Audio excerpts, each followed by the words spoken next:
Is Daniel Penny a hero or a villain? The former US Marine was traveling on the New York subway when a homeless man, Jordan Neely, got on the train. When Neely started screaming and scaring passengers, Penny put him in a chokehold to restrain him. The incident was filmed by another passenger, and this video is now crucial evidence. Some witnesses have called Penny a hero, others say he's a killer. The question is now in the hands of the justice system, as Penny finds himself charged with second-degree manslaughter. Where are the cops? Well, kill him now. A Manhattan grand jury has indicted Daniel Penny in the chokehold death of Jordan Neely. Penny was indicted on one count each of criminally negligent homicide and second-degree manslaughter. 24-year-old Penny says he first encountered Jordan Neely a few stops after he stepped on the Uptown F train. The video showing the Marine veteran Daniel Penny with his arm around Jordan Neely's neck, other passengers helping to hold him down. Penny's attorney says his client stepped in to protect other passengers after Neely was reportedly making threats and scaring people. I went to pour a little water on Jordan Neely's head, and Daniel Penny came up and told me to stop. And he got over him and said, stop. If he didn't have the intention of killing Jordan Neely, I believe that at the least he did not have consideration for his life because he was poor, homeless, and black. The vet is now speaking out. He says he acted in self-defense. The doors closed, and he ripped his jacket off and threw it at the people sitting down to my left. The three main threats that he repeated over and over was, I'm gonna kill you, I'm prepared to go to jail for life, and I'm willing to die. I was scared for myself, but I looked around, I saw women and children. He was yelling in their faces, saying these threats. I couldn't just sit still. Heroism or vigilantism? Justice for Jordan! Justice for Jordan! Did that supposed Good Samaritan go too far? Well, we spoke to a man, a witness who was there and recorded that altercation, and even he says he's not sure. All the time he moved, he tried to remove his arm, and then when they had it on his side, he kept kicking. So he thought that he's defending himself. You cannot take the life of an unarmed citizen simply because you perceive them as a potential threat. Daniel Penny, the ex-Marine who I consider to be a hero, that decided to take action as a citizen to prevent a lunatic from hurting people on the train, and now they charged him with second-degree manslaughter. If I would have choked someone out until they lost their life simply for yelling, then I would have been put before a military tribunal. This guy is a hero. Straight up, he's a hero. He saved a train full of individuals from a psychopath. Jordan was not annoying someone on the train. Jordan was screaming for help. Here's what's so crazy. More than $2 million has been raised for the defense fund of this former Marine. Florida Governor Ron DeSantis put out a tweet asking folks to give. Well, look, as a vet, vets look out for other vets. And what we can't have in our society is inmates running the asylum. Daniel Penny, this Marine, is being prosecuted because he's a white male. Please, don't attack, don't choke, don't kill, don't take someone's life, don't take someone's loved one from them because they're in a bad place. I didn't see a black man threatening passengers. I saw a man threatening passengers, a lot of whom were people of color. So this is clearly a very divisive case. Some are rooting for Penny, others want him to be punished. Ultimately, though, it was New York's top prosecutor, Alvin Bragg, who made the decision to prosecute. Alvin Bragg wanted to show to the public is that, look, this man is no different than anyone else. Mr. Bragg is showing you, look, I'm carrying out the laws as you entrusted me to carry out the laws, and we're showing that with everyone, no matter who they are, where they come from, what race they are. New York is a racially divided city, and I'm going to express my opinion again. This is Alvin Bragg and the Soros people. Another New York official, Bruce Blakeman, is a big name in Long Island, where Penny grew up, and he is calling on Bragg to drop the prosecution. We're calling on Alvin Bragg to stop this senseless prosecution of a Good Samaritan, of a United States Marine veteran, of someone who cared about his community. Stop it now. However, not everyone agrees that Penny was acting as a Good Samaritan. Here's the black community leader, Al Sharpton, giving the eulogy at Neely's funeral. A good Samaritan helps those in trouble. They don't choke them out. As you will have noticed by now, there is a racial element to this story. Just look at the way it's written up, and you'll read that most news outlets mention Penny is white and Neely was black. Some will say Bragg is only prosecuting Penny because he is white. Others will say Penny only choked Neely because he was black. Here's Al Sharpton again.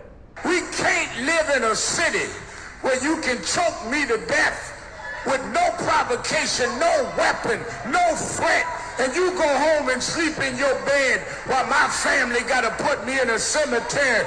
Of course, a number of witnesses, both black and white, say race wasn't the issue on the subway. The issue was Neely's erratic behavior. They point out that non-white people also restrained him. As for Penny, he flatly denies he had racist motives.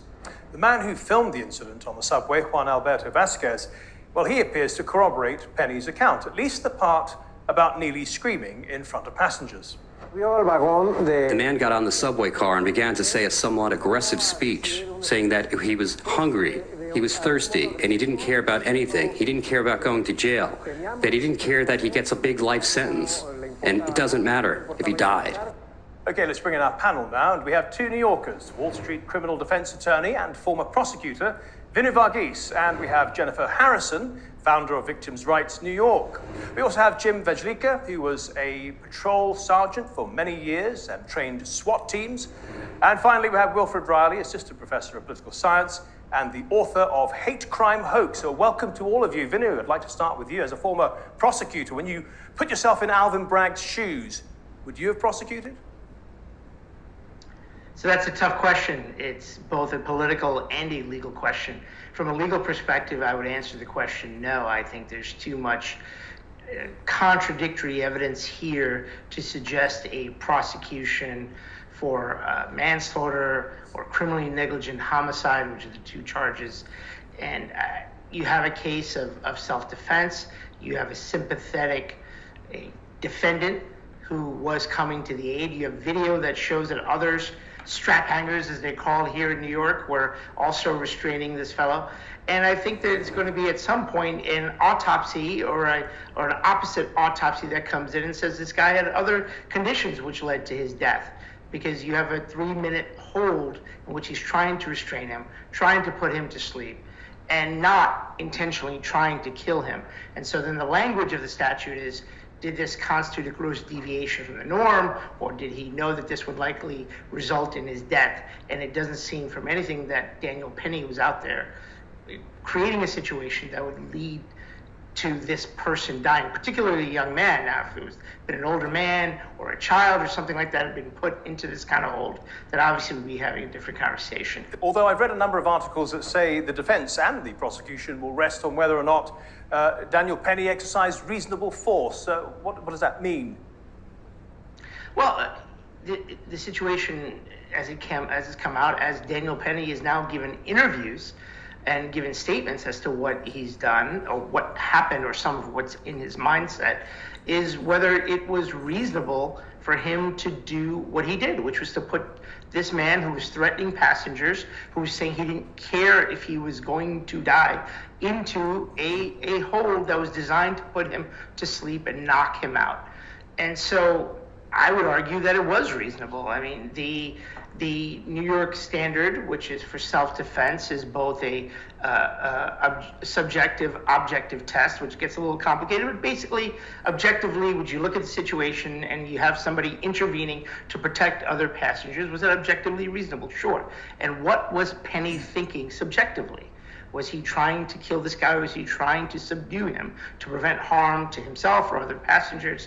And I think the answer is going to find that it was subjectively reasonable. So I think Bragg has a really tough shot, or a really tall order for him to try to sustain a conviction, and I wouldn't have brought the prosecution.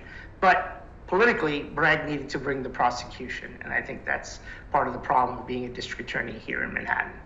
Jennifer, you're living in a very political city, but politically divided as well. People say that the whole prosecution is not so much about justice, but about the politics of the city. Can you talk to that? Unfortunately, it's 150% about politics. The facts of the matter are that Alvin Bragg's office released Daniel Penny upon the initial investigation and report and decided not to file charges. And it wasn't until political pressure was put on him by people like Al Sharpton, who continue to grandstand on issues like this off of the backs of victims and cause more divide and hatred that, you know, makes it an awful situation even worse. And it wasn't until he put pressure on him and started marches that there was a grand jury and he started to move forward with charges. Wilfred Riley, it's related to politics, but some people say this incident has a racial element to it. We've heard a number of famous advocates like Al Sharpton. Was there a racial element to this? Well, I mean, the involvement of Al Sharpton obviously implies that there's some element of race here. And I think looking around this panel, we all know that race plays some role in what cases like this go, quote unquote, viral, become national stories. When I was writing my book, Taboo, I found that officer-involved shootings of African Americans made up in a typical year maybe 20-25% of the total pool of officer-involved shootings. They got 90% of the media coverage because of the racial climate in the country. And obviously with a case like this, you do see some of the same factors in play. So to be blunt, I think if a decorated Black Marine assisted by two other men of different races, there were a Black and a Hispanic individual involved in restraining Mr. Neely with Mr. Penny, had held down a homeless man with 44 previous, mostly felony arrests, and unfortunately a death had taken place, I think there's absolutely no chance that that Black Marine would be facing manslaughter, almost murder charges in that situation. So to that extent, I do think race played a role. I will say, though, as read the comment from the former prosecutor that Alvin Bragg is a well-known left-wing DA. He has a certain base. He's going to try to appeal to that base. This case is not absolutely unique. I mean, we saw the Jose Alba case where I believe, Latino store owner was defending his property. He was attacked at the level of being punched once, stabbed a man. He was charged initially, and there was a public fracas. Those charges were dropped. But just a couple of days ago, we saw a young African-American man defend his girlfriend from a man who sat down next to her, took off his shirt, struck her. This was on the New York City subway system. He's currently charged. He's facing manslaughter charges. Although we've seen much less coverage, and the general take is that there's very little chance of a conviction in that case. So I think race played a role, but I also think you see a prosecutor who doesn't seem to be all that sympathetic to victims in this subway environment and overall, who might almost seem more sympathetic to the criminals. Wilfred, just in a word, as a hate crime expert, when you look at the video, do you detect that Daniel Penny acted in any way in a racist fashion? Of course not. I do think that I'm not a currently practicing attorney, but I mean, there is at least a legitimate question of, can you bring a manslaughter case? The standard there would be recklessness. I mean, can you bring a manslaughter case if during the application of a hold someone dies? But there's no indication of racism here at all. I mean, as I understand, you had 3 males of different races, Black, white, Hispanic. Jim, one of the questions will be, when it comes to court, was the takedown reasonable? First of all, from your experience, you've done many chokeholds. Can you tell me if the force used was reasonable? I definitely believe the force was reasonable. I mean, Daniel Penny didn't shoot Neely. He didn't stab him. He never even struck him.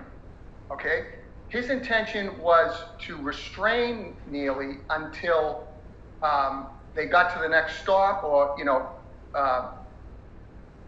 I don't even believe that Penny was intending to fully choke out Neely, because it seems to me, looking at the video several times, it seems that Penny has some knowledge of this technique. It's called a rear naked choke. It comes from jiu-jitsu.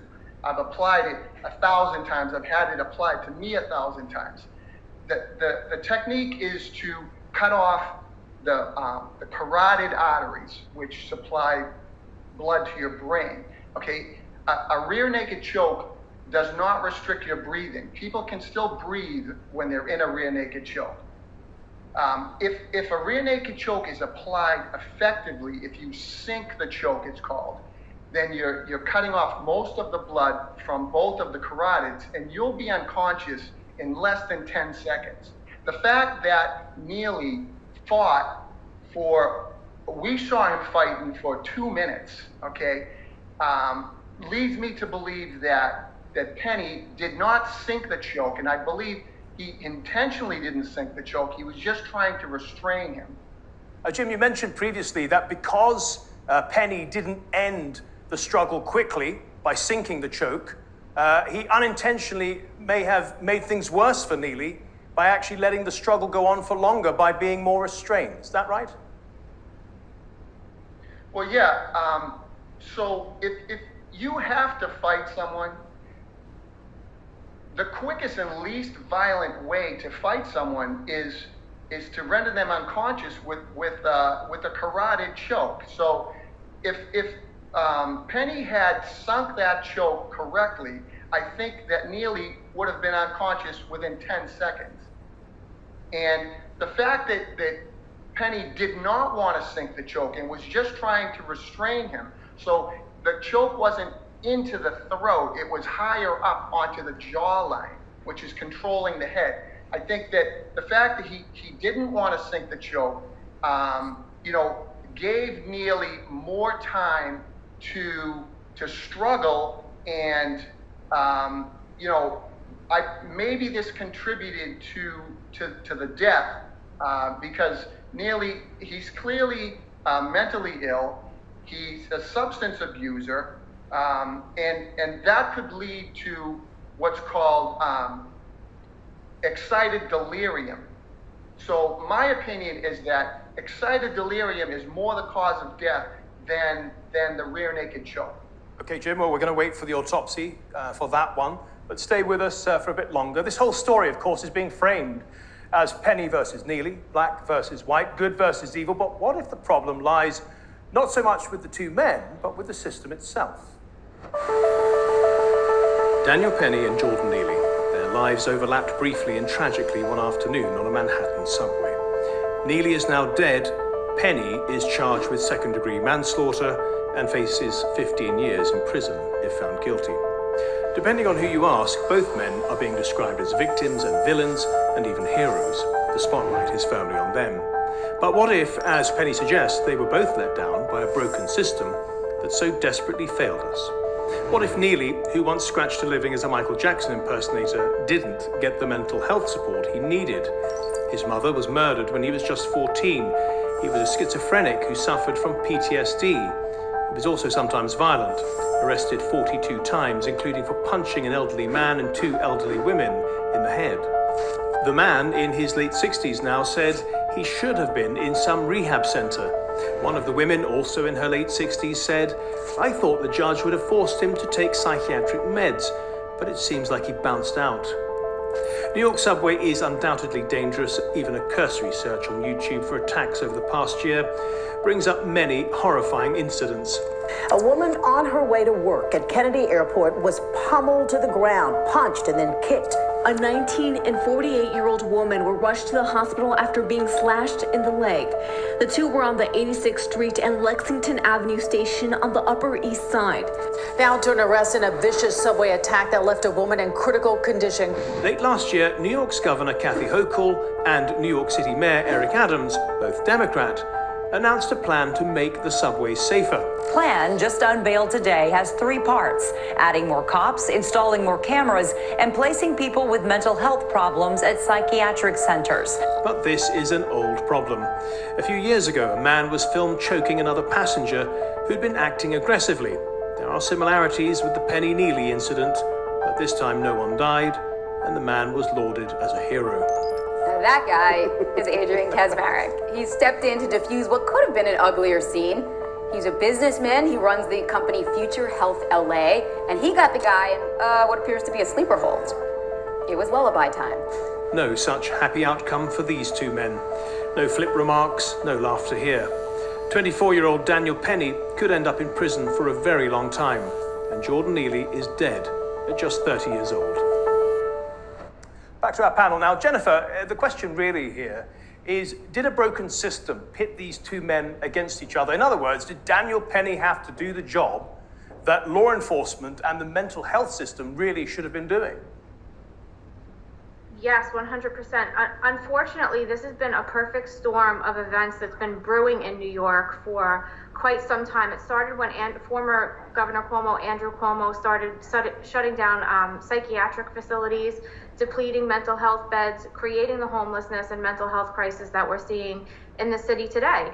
And the defund the police movement, bail reform, the fact of the matter is that if Jordan Neely got the help that he needed on his first arrest, on his 5th arrest, on his 10th arrest, his 20th, even his 44th arrest, whether he, was in an institution or in jail where he belonged, then he still would be alive today. And the system failed not only Jordan Neely, but it failed Daniel Penny and every person that was on that train today, every person that rides the subway on a daily basis and never should have to experience anything like this in any way, shape, or form. Vinoo, a similar question to you as a New Yorker. Do you think the politicians are to blame? Yeah, I agree with Jennifer regarding Cuomo. I would also say, particularly here in the city, Bill de Blasio, when he was elected 9 years ago, basically undid 20 years of prosperity of Mayor Giuliani and Mayor Bloomberg. And so he went in and he started undoing everything, and he changed New York to try to turn it into San Francisco East. And he largely succeeded. And Mayor Adams is not up to the job of making this city safe. I mean, in fairness to him, he can't reverse in a year and a half what de Blasio did. Look, I was a young kid, been in New York my whole life, and the difference when I was in school in the 90s at NYU and taking the subway was a little nerve. You'd always have to watch your back. But then it changed as I got into young adulthood, got into law school, and you'd have no qualms about traveling into the middle of Brooklyn subway after a night of hanging out at 4 a.m. Now in the middle of daylight, you have to be on guard, and it's been like that for several years. And so what happens is it was bound to be a situation like this with Neely and Daniel Penny, and it's unfortunate that Penny is the person, because he seems like a decent person who was just trying to help out, who wasn't trying to hurt anybody, and he's now caught up in the politics of the moment, of what Bragg is doing. Quick question then. International viewers just won't be able to understand why priorities like that in New York, law and order, change so much. What's in it for any politician to allow the city to descend in this way? It's a great question, and I would say it has to do with, ideology of the big cities, and particularly here, where this is not long enough a program to get. Fair enough. No. I'll take it on to Jim. Maybe Jim, we could just focus on policing. I know you're not in New York, but you keep an eye on what's going on there. What do you think about the policing in New York? Well, NYPD has suffered staffing shortages just like the rest of the country. And it all started with the defund the police movement and the vilification of police. They've been working understaffed for years, okay? So they don't have enough cops. They need to prioritize where they're putting cops, and you can't have a cop on every subway car. So, definite police shortages contributed to this incident and thousands of other incidents happening in New York every day. Wilfred, let me ask you about that. So, final question. I appreciate you're not in New York, but when you look at the crime problem in New York, what do you put it down to? I agree with the panel. I think you've seen a really specific trend in the past couple of years where the African-American homicide rates doubled. When I do professional research, there's one variable that correlates with that. We'd say at about 0.8, that's decreased police stops. You can't have a cop on every train, no, but just enforcing the law from keeping Jordan Neely in the mental health facility where he was supposed to be after arrest 44, to having someone with the radio and the police strength taser, the gun nearby, near that train Penny was on, any of those things would have stopped this incident. So, I mean, the two options really are policing and vigilantism. I mean, Americans aren't going to put up with chaos. So hopefully we've seen that this experiment we've done the past couple of years has failed. Wilfred Riley and the rest of the panel, thank you so much for your contributions to the Nexus today. Really appreciate that. And thank you at home and on your phones for watching. Varghese